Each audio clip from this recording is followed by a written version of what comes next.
Ang kwentong ito ay hango sa totoong buhay. Mula ito sa isa nating kabayan na itago na lamang natin sa pangalang Rael. Walang eksaktong taon, probinsya ng Aklan. Sige Rael, pabagsakin mo yung mga yan. Namimiyasa eh. Palibasa kasi walang kinakatakutan. Wika na Buksok habang pinapanood ang kababatang si Rael na makipagbakbakan. Pinagtutulungan nito ng 4 na katao, ngunit walang panama ang mga ito sa kakaibang lakas ng binata. 25 taong gulang itong si Rael, naninirahan sa isang baryo, hindi kalayuan sa kabisera ng kanilang bayan.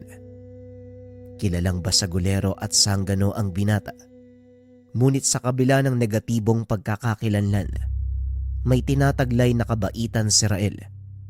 Kinagigiliwan ng mga taong nakakakilala sa kanya ng totoo. Sa susunod na manggulo kayo sa baryong to, siguraduhin yung sapat ang baon yung tapang at lakas ng katawan. Ang lalakas ng loob yung manggulo dito, wala naman pala kayong binatbat.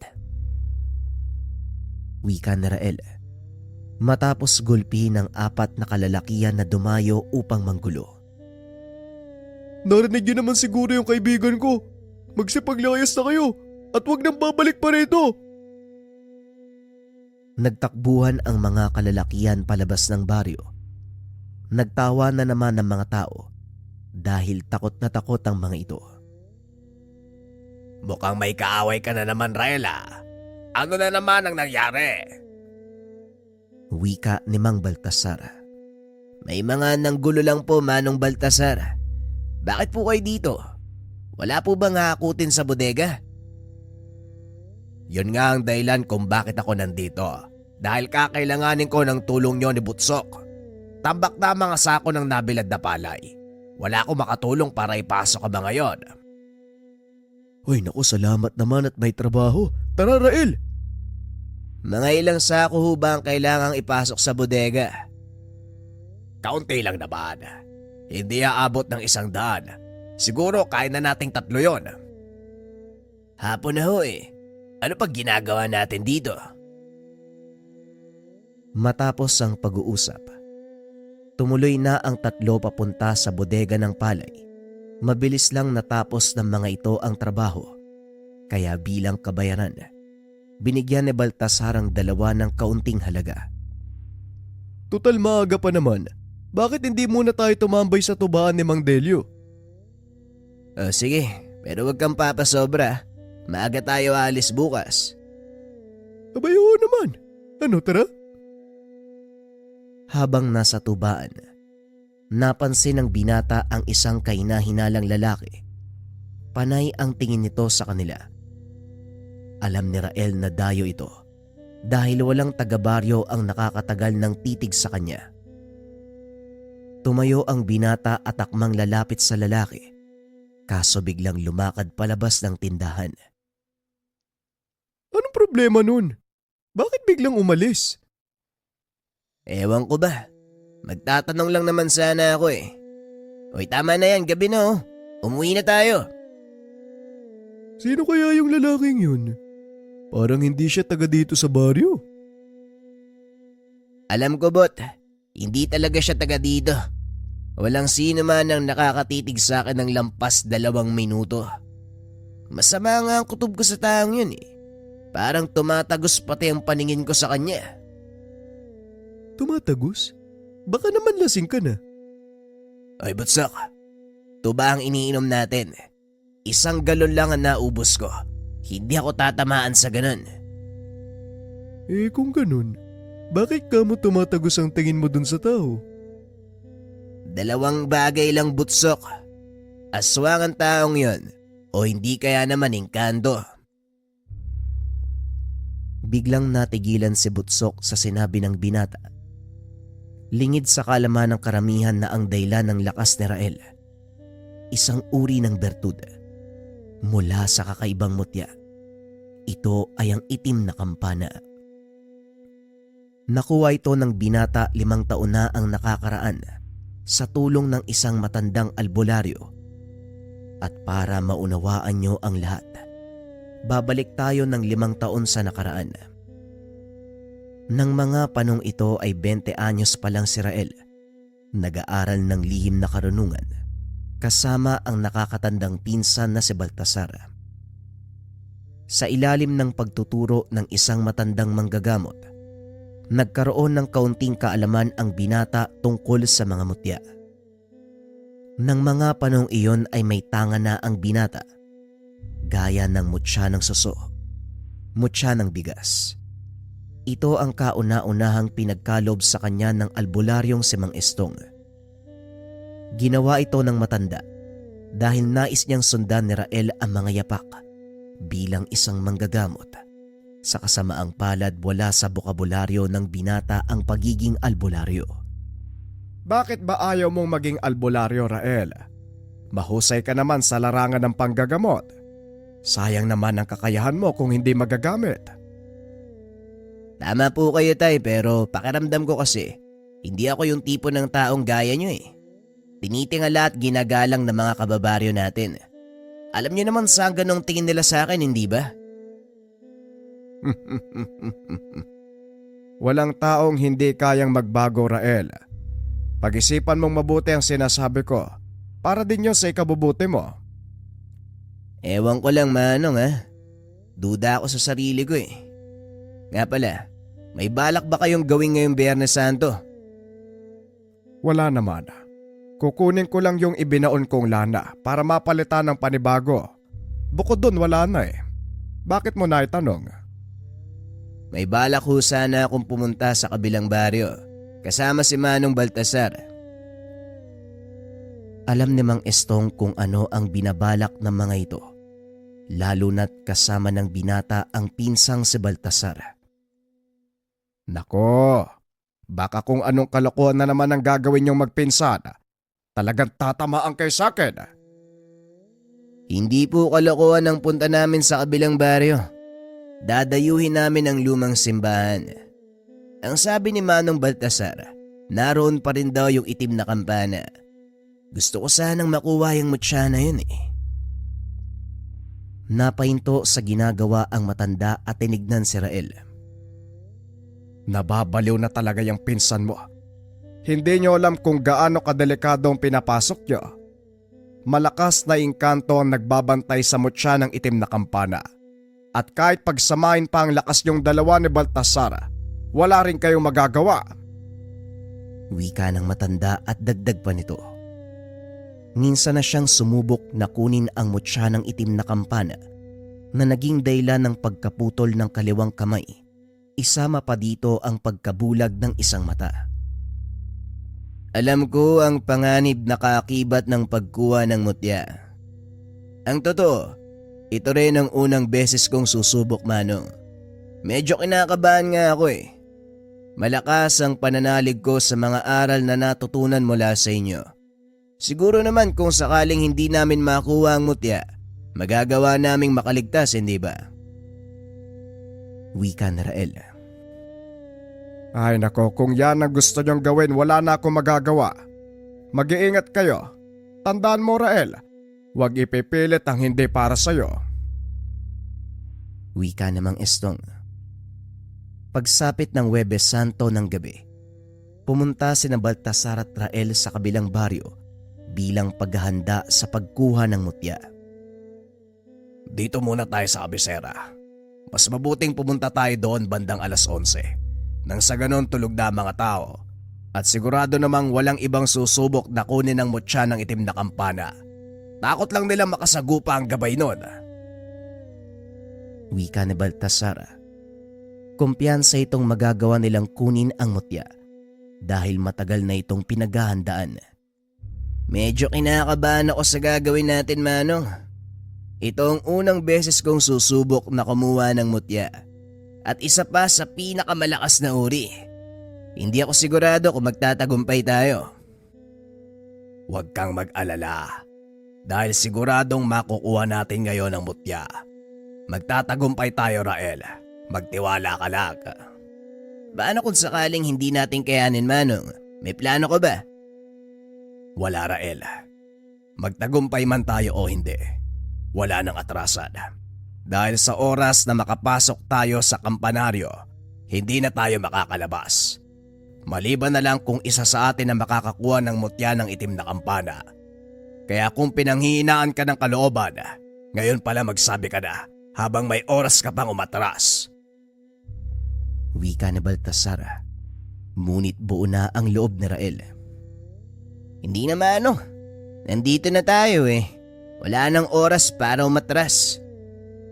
Kung ganon, magkarga ka ng poder. Dahil pag-akyat pa lang natin siguradong sasalubungin tayo ng napakaraming engkanto. Wika ni Baltasar. Nagkarga ng poder ang binata. Saktong alas 11:50 nang matapos si Rael. Tumayo ito at inaya ang pinsan. Halika na Manong. Hindi tayo aantayin ng mutya. Wika ng binata. Sabay takbo papasok ng lumang kampanaryo. Sa bungad pa lang ramdam na ng dalawa ang napakabigat na presensya. Hindi lang iisa, kundi daan-daang engkantong nagpupumilit na makaakyat sa tuktok ng tore. Ako ang gagawa ng daanan. Sa oras na libre, tumakbo ka ng mabilis paakyat sa tore. Wika ni Baltasar. Binunot nito ang binasbasang itak. Sinugod ang mga engkanto. Nakasunod naman si Rael na may hawak na buntot ng pagi. Isang garapon ng pinaghalong apog at asin. Kinuha ito ni Baltasar at isinaboy sa mga nilalang. Nagsipagtalunan sa hagdan ang mga ito. Nang makahanap ng madadaanan, dali-daling tumakbo si Rael paakyat sa tuktok ng tore. Pagkarating sa itaas, tumambad sa binata ang malaking itim na kampana. Nakatayo sa tabi nito ang isang nilalang na may 10 talampakan ang taas. Isang tao na naman ang nangahas na sumubok na kunin ang mutya. Ang tanong, magtatagumpay kaya? Subukan mo akong pigilan nang malaman mo. Bakit naman kita pipigilan? Hindi ba kagustuhan mong kunin ang mutya? Malaya kang gawin anuman ang gusto mo. Sigurado ka ba? Baka naman pagsubok lang to mamaya. Pag lumapit ako sa kampana, bigla mo na lang akong hatawin yung maso mo. Gaya ng sinabi ko, malaya kang kunin ang mutya. Hindi ako pipigil. At lalong hindi ako ang susubok sa iyo. Dahil ang totoong pagsubok, mararanasan mo lang sa oras na makuha mo ang mutya. Tugon ng engkanto. Matapos ay umatras ito. Hinayaang lumapit si Rael sa itim na kampana. Sakto naman ang pagdating ni Baltasar. Sinubukan itong pumasok ngunit pinigilan siya ng gabay. Mag-iingat ka, Rael. Wala na ako magagawa para tulungan ka. Hindi ako makakapasok. Isang tao lang ang pinapayagan ng mutya. Hindi na lumingon si Rael. Binunot nito ang itak at itinarak sa kampana. Nagpakawala ito ng umaalingaw-ngaw na tunog. Halos mabingi si Rael ngunit hindi niya binitawan ang itak. Nagpatuloy ang malakas na kalembang. Ngunit ang ipinagtataka ni Baltasar, hindi man lang nagising ang mga tao sa paligid. Sumabay sa tunog ang malalakas na alulong ng mga aso. Hindi ba nila naririnig ang malakas na kalembang? Bakit hindi nagigising ang mga tao? Tayo lang ang nakakarinig. Lahat ng nandito sa dome ng mutya. Sandali lang. Ngayon lang ako nakarinig ng mutyang may sariling dome. Tanging ang mutya ng itim na kampana ang merong ganong uri ng katangian. Hindi mo ito makikita sa ibang mutya, kaya walang nakakapasa sa antas na ito. Pero uulitin ko, hindi pa ito ang aktwal na pagsubok ng mutya. Wika ng engkanto. Hindi na kumibo si Baltasar dahil maging siya alamang tungkol sa bagay na ito. Muling ibinaling ni Baltasar ang atensyon sa nakababatang pinsan. Patuloy nitong pinaglalabanan ang malakas na tunog mula sa kampana. Halos magdugo na ang tenga nito sa sobrang lakas ng ingay. Ngunit pilit niya itong tiniis. Hindi binitawan ang itak. Naramdaman ni Rael na unti-unting lumalambot ang kampana. Alam nitong iyon ang pagkakataon para kunin ang mutya. Natanda nito ang sinabi ni Baltasar na kung ano man ang matatapyas mula sa kampana, yun ang mismo ang mutya. Pinihit ng binata ang itak at nahiwa ito ng palang para makakuha ng maliit na bahagi. Kasing lambot ng taba ng baboy ang kampana ng mga sandaling iyon. Mabilis na umiwalay ang kaperasong tipak. Saka palang tumigil ang malakas na ingay mula sa kampana. Nawala na rin ang mga engkantong nakaharang sa hagdan. Biglang nabalot ng nakakabinging katahimikan ng paligid. Dinampot ni Rael ang peraso ng kampanang nahulog. Binalot ito sa pulang tela. Anong nangyari? Bakit biglang nawala ang mga engkanto? At saka nasa na yung malaking nilalang? Mukhang nagtagumpay tayo, Manong. Nakuha ko na ang mutya.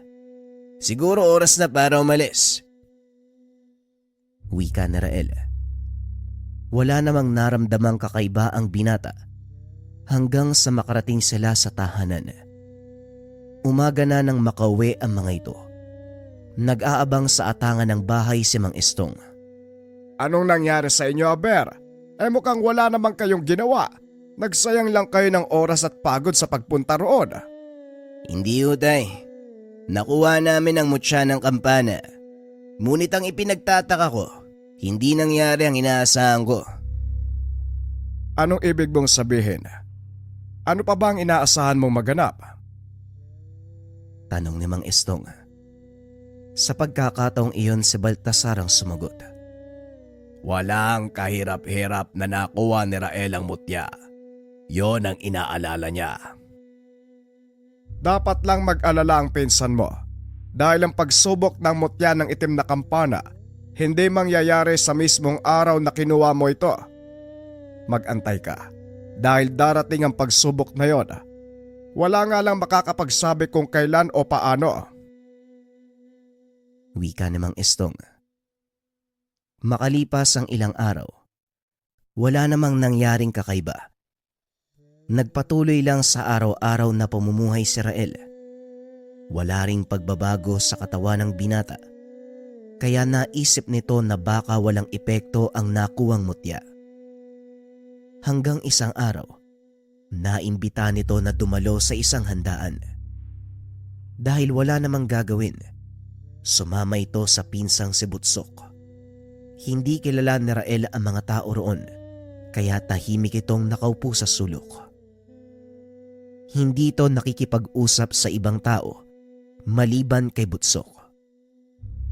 Nanatiling ganon ang binata hanggang sa matapos ang programa. Nang mag-iinuman na, dito na kumilos si Rael.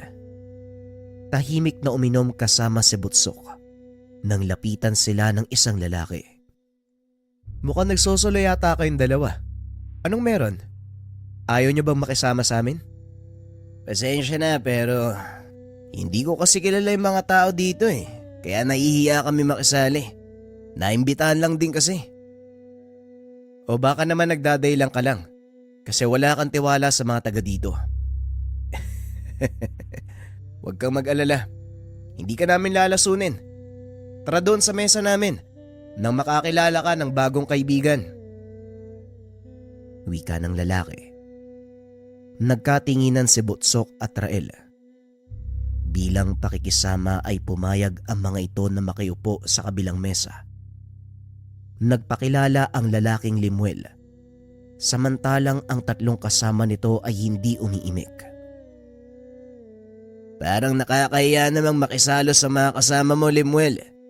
Ayaw yata nilang nandito kami. Alis na lang kami. Isa pa maggagabi na din, oh. Medyo malayo pa ang uuwian namin. Tumayo ang dalawa para magpaalam. Ngunit pinigilan ang mga ito ng isa sa mga kasama ni Limuel. Huwag kayong bastos ha. Kayo na nga ang inanyayaan. Kayo pa ang may ganang umalis. Wika ng lalaki. Inawat ito ni Limuel. Hoy Paeng, kalmahan mo lang. Hayaan mo nang makauwi yung mga bago nating kaibigan. Arael, pagpasensyahan mo na si Paeng ha.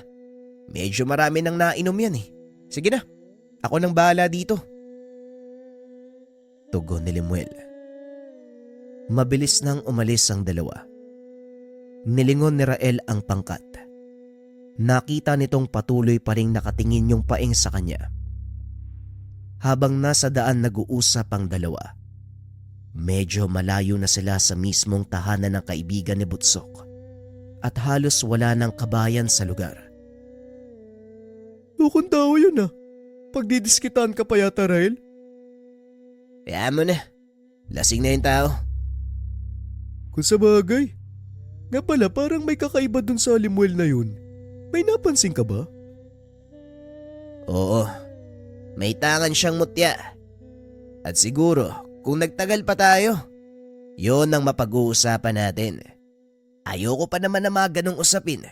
Kasi minsan, nauuwi sa subukan. Napahinto sa paglalakad ang dalawa. May mga kalalakihang humarang sa daanan. Sinasabi ko na nga ba eh. Iba talaga yung kutob ko sa mga taong to eh. Ang mga taong nakaharang sa daan, walang iba kung hindi sina Limuel at Paeng. Pasensya na ha. Nabiting kasi yung kasama ko sa usapan eh. May ilang bagay lang kaming gustong itanong sa inyo. Pasensya na rin pero kailangan na naming umuwi. Pwede naman siguro na sa susunod na natin pag-usapan yung tungkol dyan. Sa kasamaang palad, may ibang plano ang mga kalalakihan. Pwede sana. Kaso mas gusto namin ngayon eh. At isa pa, nasa iyo ang matagal ko nang hinahanap. Anong ibig mong sabihin? Alam kong tangan mo ang mutya ng kampana, pero bakit hindi mo ginagamit? Wala naman kasing paggagamitan. At saka hindi ako yung tipo ng taong mahilig sumubok ng mutya. Para sa akin, hindi mo nare-respeto ang bagay kapag ginawa mo yon.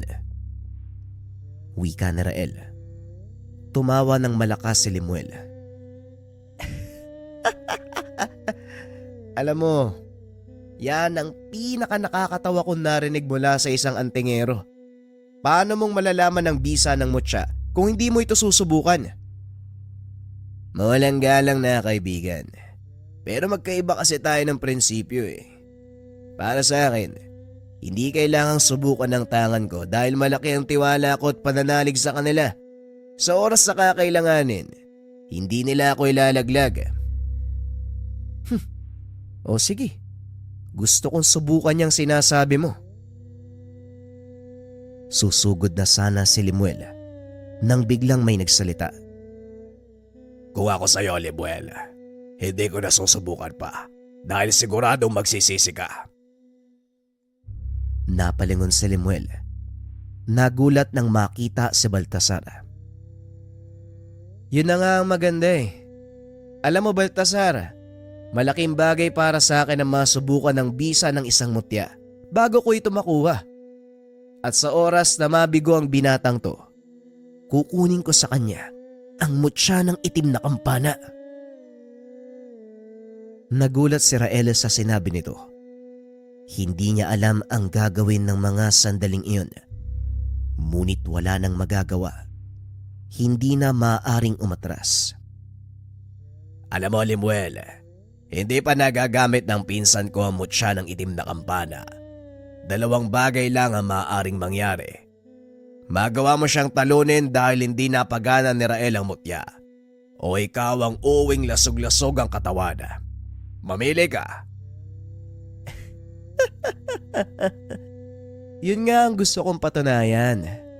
Ikaw Baltasar, ano sa tingin mo mangyayari? Hindi ko masasagot ang tanong na yan. Bakit hindi ikaw mismo ang magpatunay? Tugon ni Baltasar.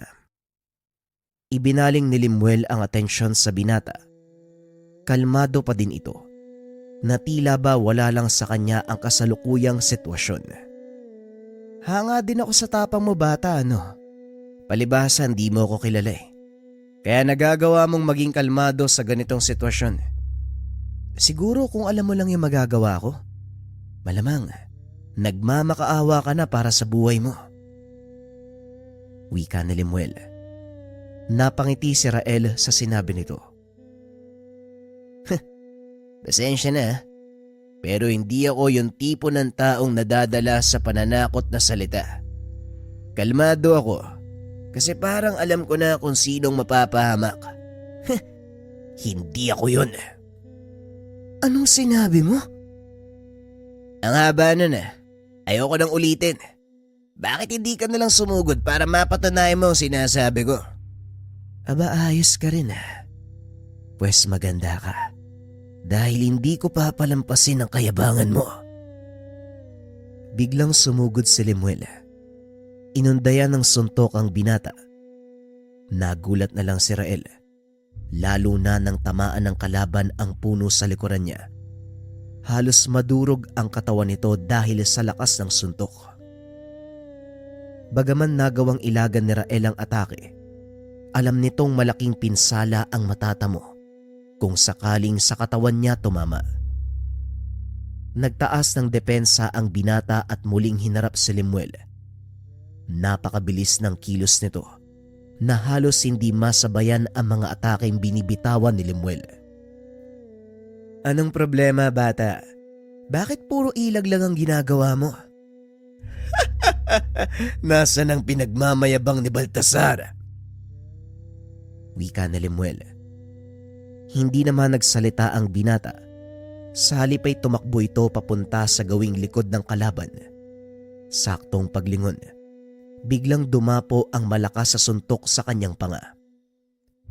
Tumilapo ng malayo si Limuel, nawalan ng malay. Pagbagsak nito sa lupa, inalalayan siya ng kasama para tumayo. Tama na, Limuel. Mapapahamak ka lang sa ginagawa mo. Wika ni Paeng.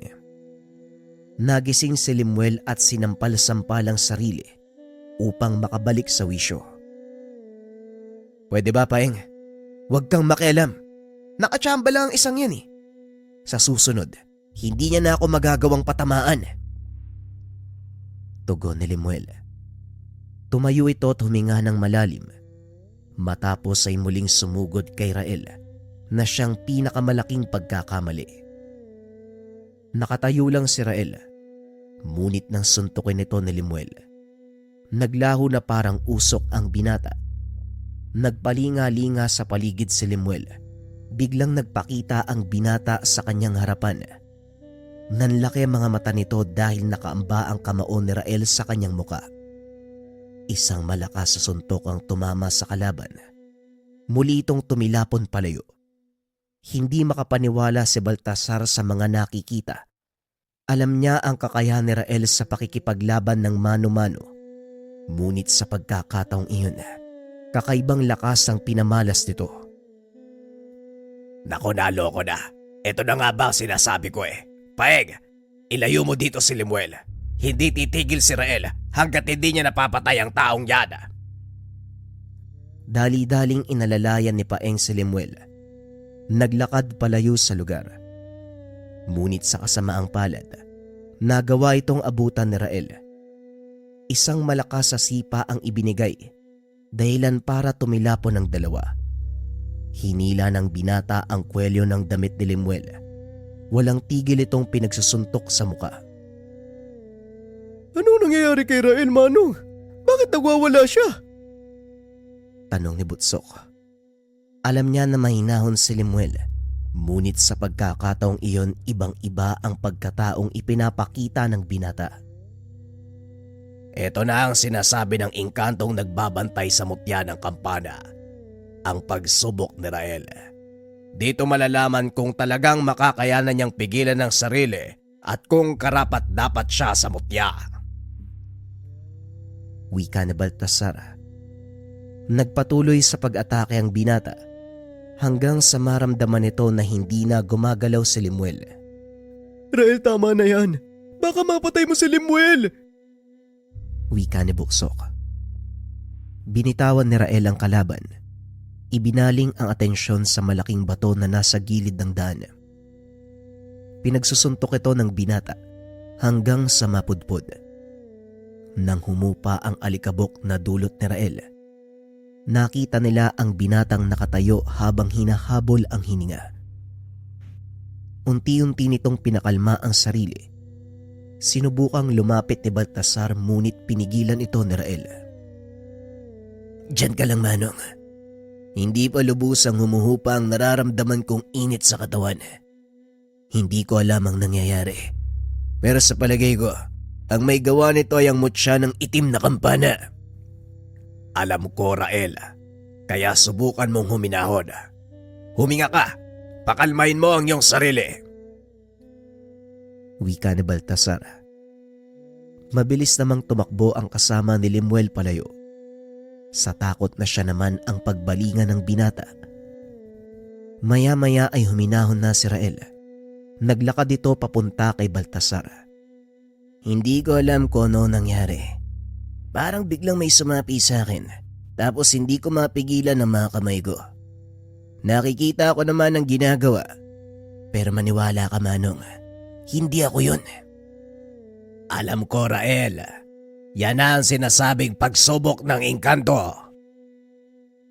Kung ito man ang pagsubok, pues sisiguraduhin kong malalampasan ko yan.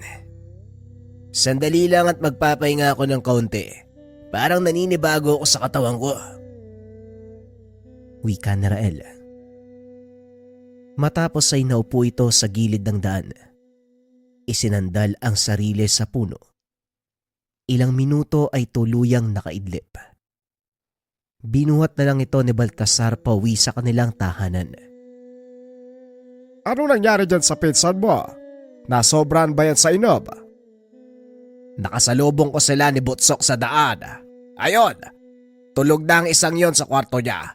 Marami yatang nainom nila, Tiyo. Hindi niya sinabi kay Mang Istong ang katotohanan dahil siguradong maging siya ay masisermonan. Kinabukasan nagising si Rael. Masakit ang buong katawan. Lumabas ito ng silid at nakasalubong ang ama. Magandang umaga po, Tay. Pasensya na, ginabi kami ng uwi. Napasarap ang kwentuhan kaya medyo umaba ang inuman.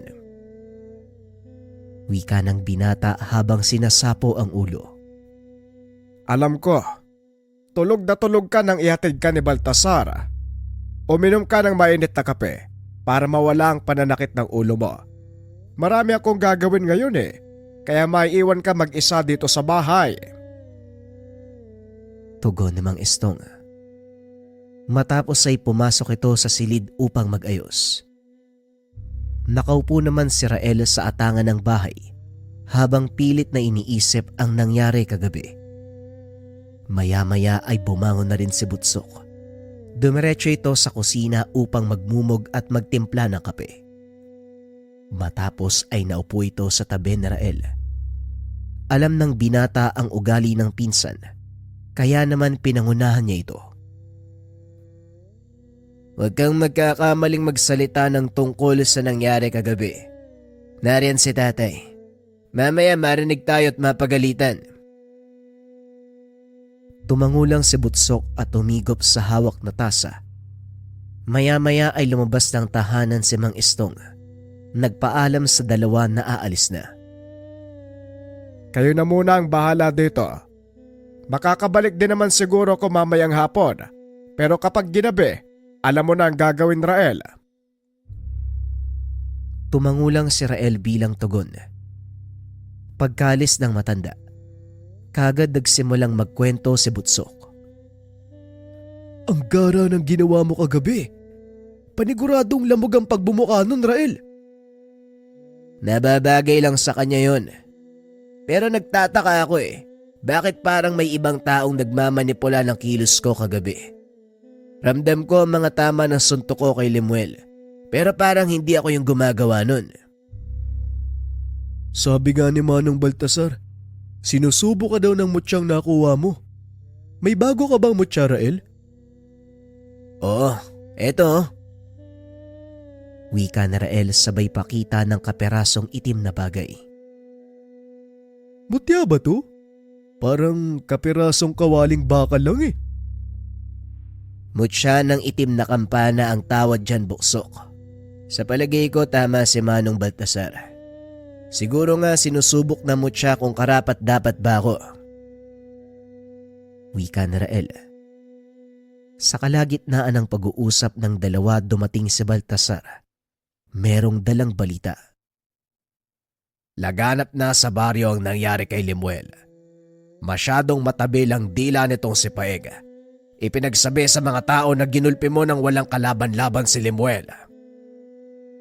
Inaasahan ko na yan, Manong. Kaya hindi na ako nagulat. Delikado ang magpagala-gala ka sa bayan ngayon. Hindi mo ba alam na maraming kasamaan si Limuel? Kasapi ang taong yon ng isang samahan ng mga antingero dito sa bayan natin.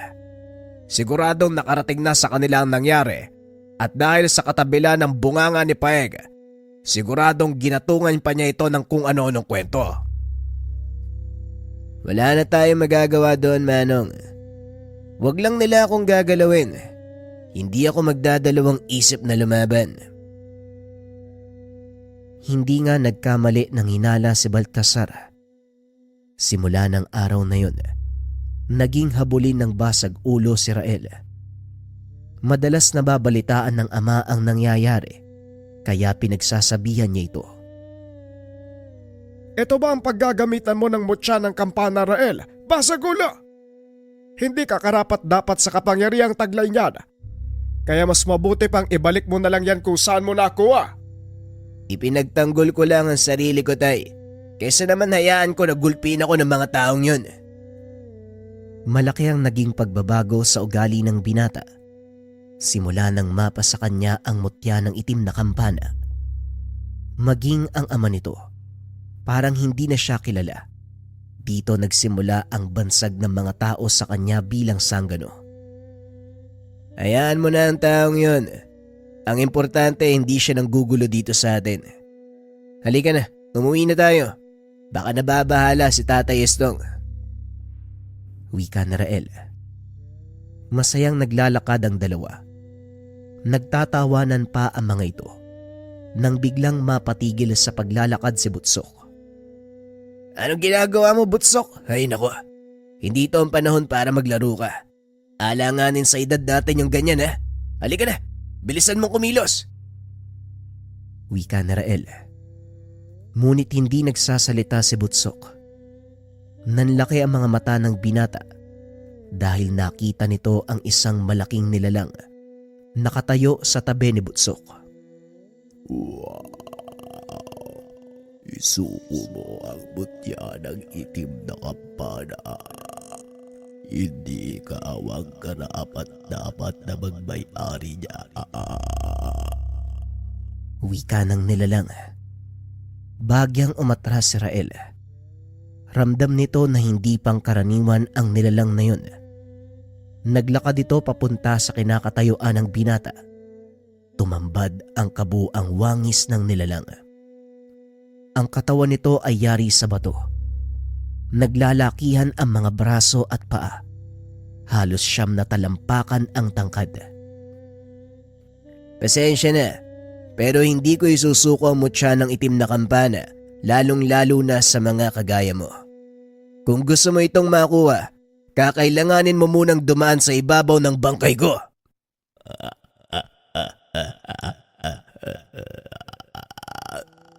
Sa palagay mo, may panama ka sa akin. Tingnan mo ang malaking diferensya sa ating Panginoon. Anong magagawa ng malambot kong alaman kung iaambing sa katawan kong yari sa bato? Bakit hindi natin subukan ng magkaalaman? Tugon ni Rael sabay takbo palayo. Sinundan nito ng engkanto hanggang sa marating nila ang kagubatan. Dito mo ba gustong mamatay? Kung sa bagay, maganda ang lugar na ito. Walang makakakita sa sasapitin mo. Hindi yan ang iniisip ko kung bakit kita dinala dito. Umiwas lang ako sa maraming tao. Alam mo, naramdaman na kita kanina eh. Nung naroon kami sa kainan, hindi ko nga akalaing susunod ka talaga sa amin eh. Oo. Dahil gusto kong makuha ang mutyang hawak mo. Gagawin ko yun kahit ano pa ang mangyari. Isang bagay pa ang iniiwasan ko mangyari. Kaya kita dinala sa lugar na to. Ayokong mabulahaw ang mga tao sa gagawin ko. Tugon ng binata. Sabay pinag-umpog ang dalawang kamao. Lumikha ito ng malakas na tunog, dahilan para mapatras ang nilalang. 3 beses niya itong inulit, sabay sugod sa engkanto. Sa bawat suntok ng binata ay natitipak ang katawan ng nilalang. Gumante ng atake ang kalaban, ngunit hindi ito umuubra sa binata. Dahil maliban sa malakas na ataking taglay ni Rael, mataas na uri ng poder din ang bumabalot sa katawan nito. Sa nakikita ko, nagawa mo ng paganahin ang kapangyarihan ng mutya ng itim na kampana. Sa ngayon, malakas ka. Aaminin kong hindi kita kayang talunin. Pero hindi kakayanin ng katawang tao ang kapangyarihan ng mutya. Darating ang panahon, susuko ang katawan mo at iyon ang aantayin ko.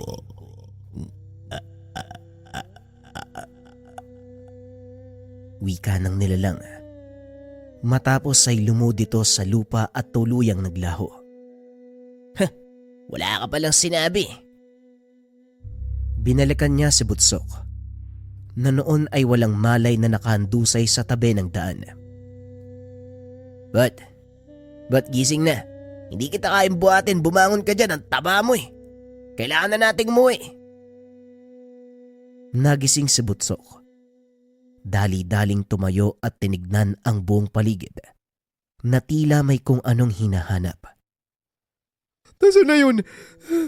Nasaan na yun nilalang? Anong nangyari sa kanya? Wala na. Natakot yata sa akin eh. Biglang nawala. Tara, umalis na tayo dito. Dali-daling umalis ang mga ito sa lugar. Kinabukasan hinanap ng binata si Baltasar para sabihin ang nangyari. Gaya ng sinabi ko sa iyo noon, hindi lang tao ang naghahangad ng kapangyarihan ng mutyang hawak mo. Hinahabol din ito ng mga engkanto dahil sa taglay nitong kakayahan. Bukod sa binibigay nitong lakas sa akin, ano pa ang kakayahan ng mutya na hindi ko alam? Ang mutya ng itim na kampana may kakayahang bumuhay ng mga engkanto. Nagiging immortal ang sino mang elementong magtatanga nito. Tugon ni Baltasar, bagay na ipinagtataka ni Rael. Di ba hindi naman namamatay ang mga engkanto? Paano sila magiging immortal? Alam mo Manong, ang gulo mong magpaliwanag eh. Mali ang paniniwala mo tungkol sa engkanto, Rael. Namamatay sila. Nagagawa silang patayin ng mga espesyal na sandata. Ngunit sa oras na mapa sa kamay nila ang mutya, walang sandatang makakapatay sa kanila. Ang sabi pa niya, hindi daw kakayanin ng katawang tao ang kapangyarihan ng mutya at darating ang panahon na kusang bibigay ang katawan ko. Yun nga daw ang inaantay niya eh. Totoo ang sinasabi niya, Rael. Pero nakadepende ito sa taong may tangad. Kung kusang ipinagkalob ng mutya ang kapangyarihan nito sa iyo, wala kang dapat ipag-alala. Pero kung sapilitan mo itong kinuha, ganon ang mangyayari. Ganun pala yun. Alam mo Manong, hindi din ako sigurado kung kusang ipinagkalob ng mutya sa akin ang lakas ko eh. Paala na nga. Siguro naman pag dumating yung oras na yun, nagawa ko na mga gusto kong gawin. Matanong nga kita, ano ba talaga ang gusto mo mangyari sa buhay mo? Binigyan ka naman ng pagkakataon ni Mang Istong na maging manggagamot pero hindi mo tinanggap. Anong gusto mong marating? Bakit ka nangungulekta ng mutya? Ni minsan, hindi pa nito nakakausap ang binata tungkol sa totoong dahilan ng pag-aaral ng lihim na karunungan. Matagal mo na akong kilala, Manong. At alam kong pagtatawanan mo ang sasabihin ko pero makinig ka. Isa lang naman ang gusto kong gawin. Magkaroon ng payapang buhay. Mangyayari lang yun kung wala nang mga tao at nilalang nasisira sa kapayapaan. At para mangyari yun, kailangan ko maging malakas. Napailing si Baltasar sa dahilan ng binata. Sa tingin mo ba, nangyayari ang sinasabi mo? Hindi ko rin pumasabi, Manong, pero sa palagay ko naman, matutupad ko to bago dumating ang sinasabi ng inkantong yun. Kung sakali mang iwanan ako ng kapangyarihan ng mutya, sisiguraduhin kong matutupad na ang lahat ng mga pinangarap ko. Hindi lang para sa akin, kundi para na din sa mga kababaryo. Wika ni Rael. Nakangiti lang si Baltasar. Ngunit sa kaloob-looban nito, humahanga siya sa ideolohiya ng binata. Napagtanto na hindi makasarili ang dahilan ni Rael kung bakit siya nagpapalakas. Ito din ang nakikitang dahilan ng Ginoo kung bakit ipinagkaloob kay Rael ang mutya ng itim na kampana. Kung ano man ang dahilan mo, nare-respeto ko yun, Rael. Pero isang bagay lang ang wag na wag mong kakalimutan. Yun ay ang magtiwala sa Diyos. Dahil wala kang magagawa kung hindi dahil sa Kanya. Alam ko yan, Manong. Maraming salamat po sa pagpapaalala. Mauna na ho ako. Kailangan ko pang puntahan si Tatay Estong. Kasalukuyang nanggagamot ang matanda sa kabilang bayan. Malapit ng maggabi. Hindi pa rin ito umuwi. Sasamahan na kita. Total, wala naman akong ginagawa eh. O sige, ikaw ang bahala. Wala rin kasi si Butsok eh. Natakot sigurong lumabas ng bahay dahil sa nangyari. Lumakad ang dalawa papunta sa kinaroroonan ni Mang Estong. Isang pasyenteng sinasaniba ng engkanto ang pinunta nito. Saglit lang para kay Mang Estong ang ganong mga kaso. Makakauwi ito ng maaga. Ngunit ngayong gabi ay ginabi ang matanda kaya nag-alala si Rael. Alam mo, Rael, nahahalata ako eh. Nag-aalala ka kay Mang Estong. Nakakalimutan mo na yata kung gaano kalakas ang matandang yon. Pasensya na ho, Manong, pero nakakapanibago. Kahit gaano kahirap ang ginagawa niyang gamutan, nagagawa pa rin ni Tatay na umuwi ng maaga. Pero ngayon, parang masama ang kutob ko. Alam mo, Rael, walang may dudulot na kabutihan ng pag-aalala, kaya itigil mo yan. Bilisan mo ang paglalakad.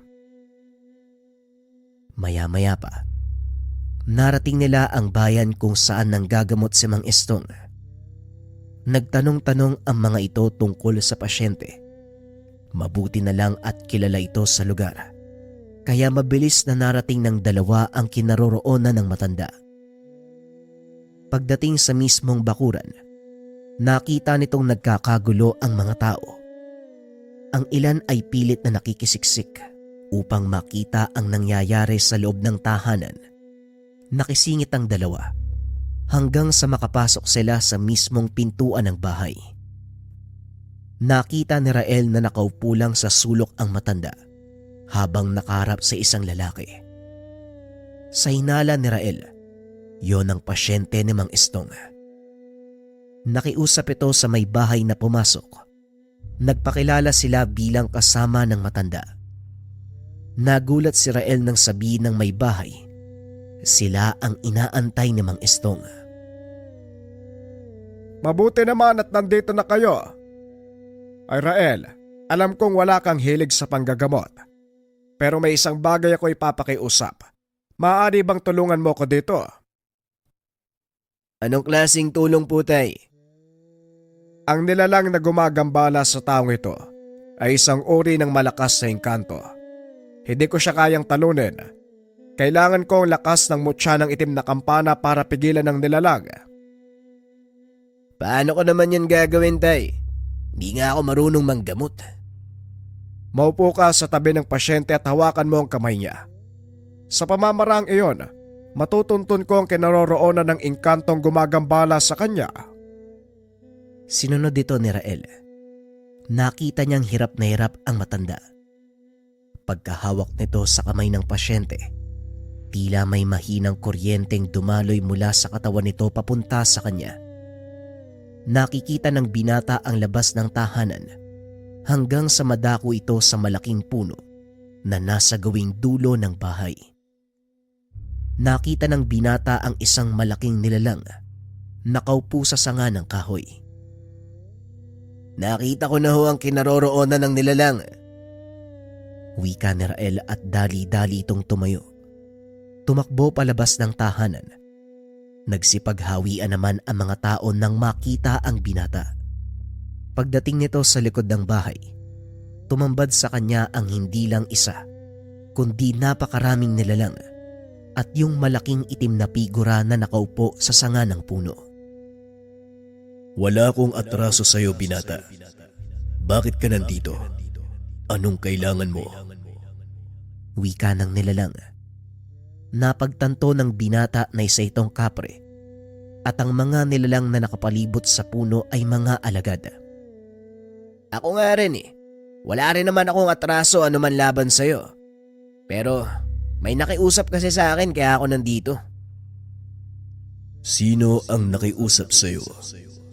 Isang matandang manggagamot. Nagkataon kasi na meron siyang pasyente na ginagambala na maingkanto. Pinapahanap niya sa akin at ikaw ang nakita ko. Ngayon naparito ako para sana makipag-usap ng maayos. Maaari ko bang hilingin na palayain mo na yung kaluluwa ng tao? Isang taong walang alam. Ano sa palagay mo ang dahilan kung bakit ko pinarurusahan ang taong tinutukoy mo? Hindi ko rin alam eh. Sabi ko nga sa'yo tumutulong lang ako. Wala akong balak na makipagtalo o makipag-away. Naparito ko para makiusap. Yun ay kung pwede lang naman. Paano kung ayaw ko? Anong gagawin mo? Ay nako, wala. Pero isang bagay lang ang masisiguro ko. Sa oras na marinig kong sumigaw ang pasyente ng matanda, sasamain ka sa akin. Maging ang mga kasama mo. Nanlaki ang mga mata ng kapre. Tumayo ito sa kinaupuan. Anong sinabi mo? Pinagbabantaan mo ba ako, binata? Alam mo ba kung sino ang karap mo? Tanong ng kapre. Tumawa ang mga nilalang na nakapaikot sa kanya. Ay, sa nakikita ko meron kang mataas na posisyon. Maliban sa laki ng pangangatawan at tangkad mo, siguradong malakas ka din. Pero huwag kang magpapakampante. Dahil hindi ako natitinag sa laki mo.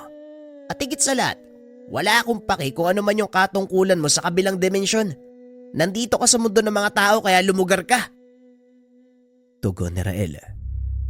Lalo namang nagalit ang kapre. Dahil doon napasigaw ang pasyente. Muling ibinaling ni Rael ang atensyon sa nilalang. Mukhang may malilintikan talaga sa akin ngayon ah. Natatandaan mo ba yung sinabi ko tungkol sa pasyente? Oo. Wala akong pakialam.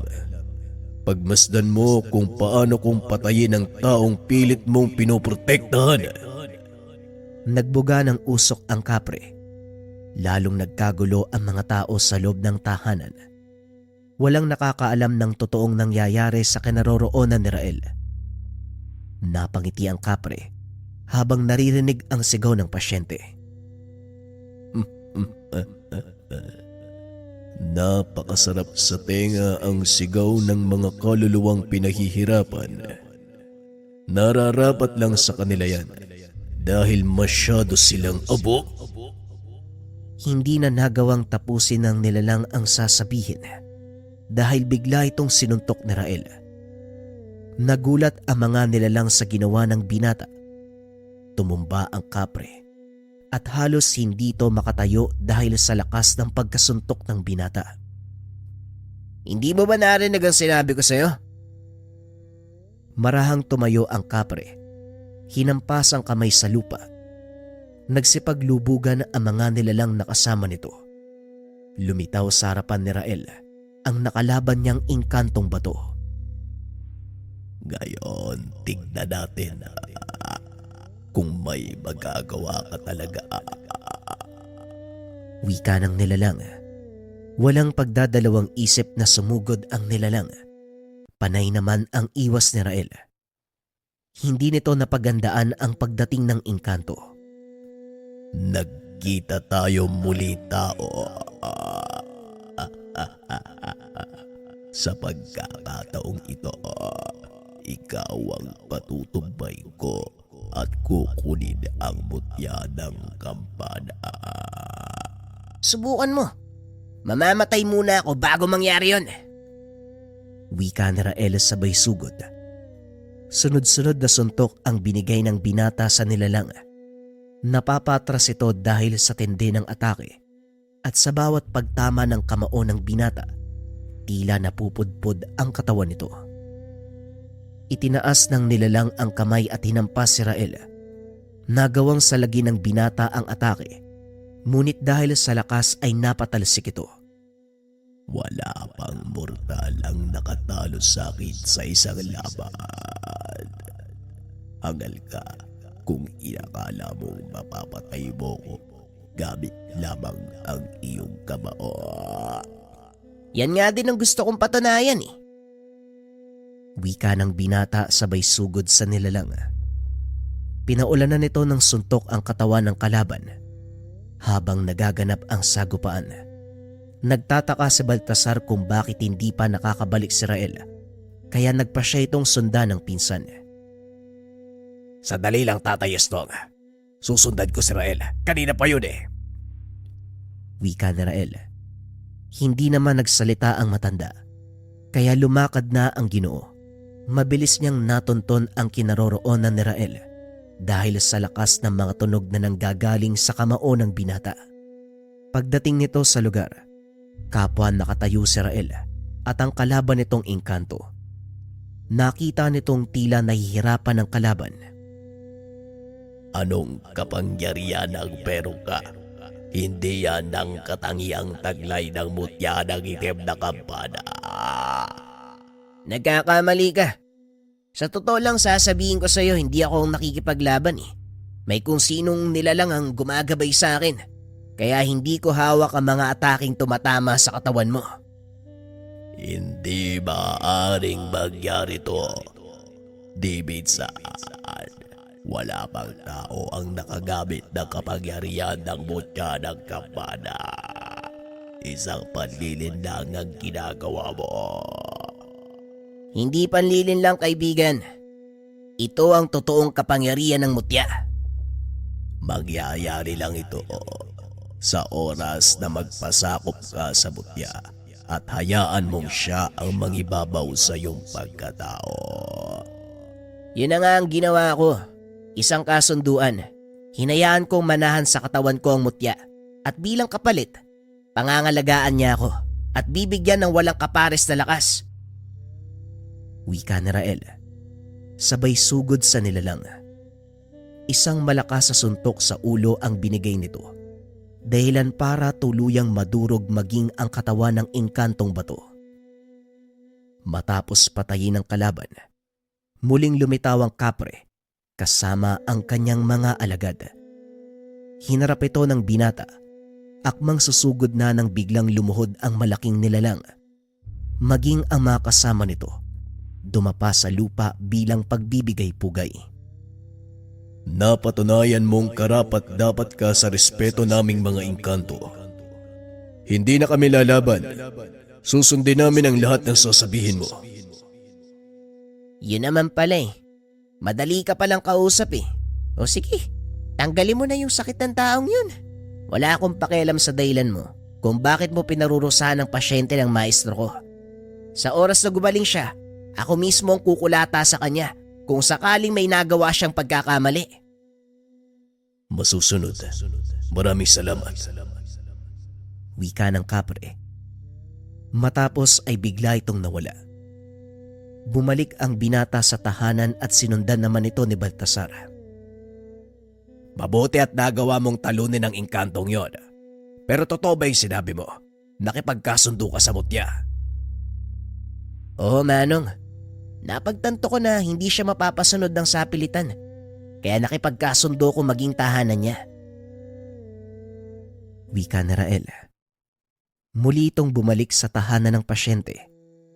At nang makita niyang maayos na ang kalagayan, hindi nagdalawang isip ang binatang itanong kung ano ang totoong nangyari. Ayon sa pasyente, siya ang nag-utos na putulin ang isang puno. Lingid sa kalaman nito na ang punong iyon, tahanan ng isang pamilya ng kapre. Ito ang dahilan kung bakit siya pinarusahan hanggang sa kamuntikang mamatay. Dahil sa pangyayaring iyon, napagtanto ni Rael na hindi lang puro dasal, hilot at kumbate espiritual ang ginagawa sa tuwing manggagamot. Paminsan, kailangan ding makipaglaban ng pisikal. Pinag-isipan nitong mabuti ang alok ng maestro.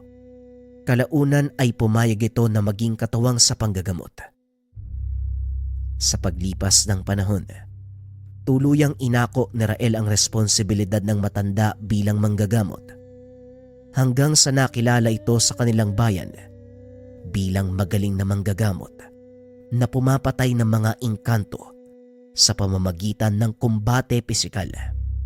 Kaisa-isang manggagamot na sinusugod ng harapan ang mga engkanto at elementong nanggagambala sa kanyang mga pasyente.